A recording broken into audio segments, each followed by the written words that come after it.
नवां फैज़ू वारे इलाइक़े में एहतजाज की ख़बर जी आगाही शेयर कंदा हलूं। करमपुर भरिसां फैज़ू लाड़ो वटि चाचड़ बिरादरी जो रोड ते धरणो।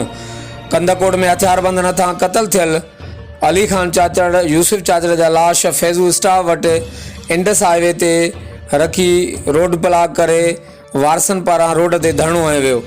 मक़तूल जे वारसनि वस वारनि खां मुतालबो कयो त वाक़े में मुलविस जवाबदारनि खे गिरफ़्तार करे इंसाफ़ ॾियारियो वञे। ॿी सूरत में एहतजाज जो दायरो वधायो वेंदो। हर वक़्तु आगाह लाइ ॾिसंदा रहो JTN वेब न्यूज़।